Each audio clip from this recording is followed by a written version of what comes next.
Joined by head coach Curt Newsome of the Emory and Henry College football team. They were picked number 8 in this year's preseason poll.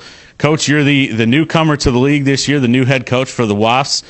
Talk to us a little bit about what it's been like so far, the first few months here of your tenure down in Emory and Henry, about being on campus, and what's the overall state of the Wasps coming into your first preseason camp. Well, everything's moved pretty fast, and I've enjoyed that. The recruiting part of it, meeting new players, and getting back to where I went to school and where I kind of grew up, and that's been special to me. And I think we've got a special place, and I've just enjoyed my time there so far. And of course, we haven't lost a game yet, so everybody still likes us. At this time of the year, everything's new, everything's fresh. Nobody's won a game, lost a game, like you said.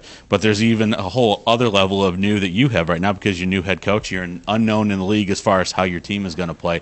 How do you think you want your team to play? What's your style of play, both offensively and defensively? Fast. Offensively, we're going to be a tempo team where we're going to go speed up at times and then slow it down at times. But we want to be that mold of the Auburn, Clemson, get to the line of scrimmage and go on offense. Like to attack a little bit more on defense. A little more getting after folks up front, sending some people, and possibly switching the front from a 3 down to a 4 down. Not any time does a coach like to have to replace a quarterback, and we've got 3 or 4 coaches that are going to have to do that this year. But especially for a new coach, maybe it's a little bit different because you get to come in with a clean slate and set your new thing because you had a quarterback that graduated last year that could do a little bit of everything. He threw the ball very well. He could run a little bit, and then he was an outstanding student, being a Walt Byer scholarship.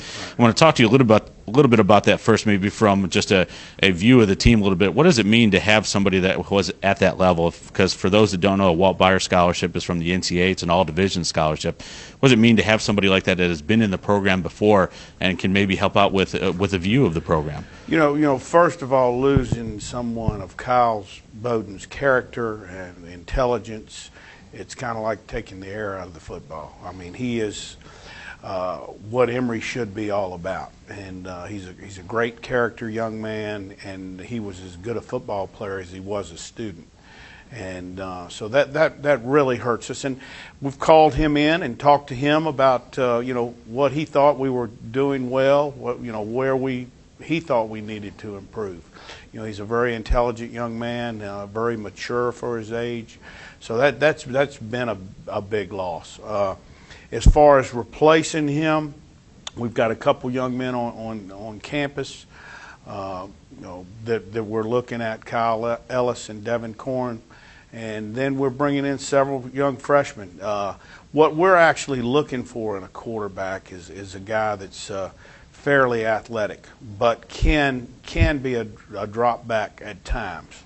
I think athleticism first, being able to run the zone read and those type of things, and then to throw the ball and be a drop back guy second.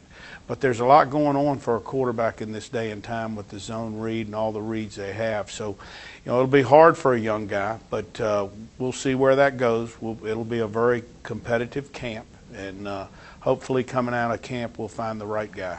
Whoever comes out as the signal caller, he's got a couple of weapons back from last season. Joe Vaughn, a nice running back for you, and then two of your wide receivers at least stand out, being Lucas Kirby, who was an all-conference player, and then Josh Smith, who was actually the leading receiver by number of receptions. Right. Talk a little bit about some of the skill players you've got coming back on offense. I look for those 3 that you just mentioned to be leaders of this football team. They're mature seniors that do things the right way.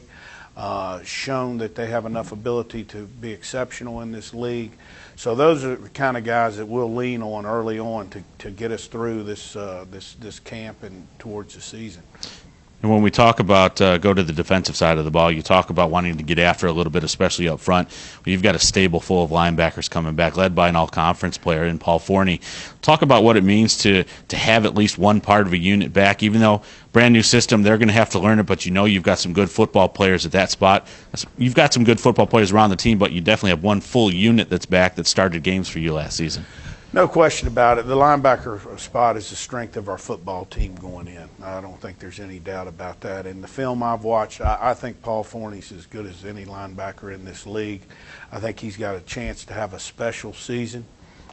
He's done a good job in the classroom, but he is an exceptional football player, and he's going to be the leader of that group on that side. But that crew right there that you mentioned, the linebacker area is a group that does have experience. We've got returning starters. We've got some issues up front, but we think we've got some guys that can move around and cause some problems. And then we've got a couple returners in the back end. In Roth Healy and Ryan Bird. So, we'd like to build around what we have coming back and see where that takes us. When we take a look at a conference view, and you get to give us a little bit of a different view than any other coach this year, being that you're coming from outside in, when you look at the conference, you saw what maybe Hampton-Sydney did in the national tournament last year, winning a game at home and then going out west and playing the number 2 team and taking them really to the brink of knocking off the number 2 team in the country. But then when you bring that back into the conference and you see that everybody in the conference really played with them or played with somebody that beat them, what does that say for the conference as far as a national perspective? Well, I've just been very surprised at the level of football. It's very impressive, and this league from top to bottom, it didn't look like, there were many blowouts every Saturday. And so overall, I think the level of play is great, and I couldn't be more excited to get ready to compete in this league. Well, Coach, I want to thank you for joining us today, and good luck in your first season at Emory. Thank you so much. I appreciate you.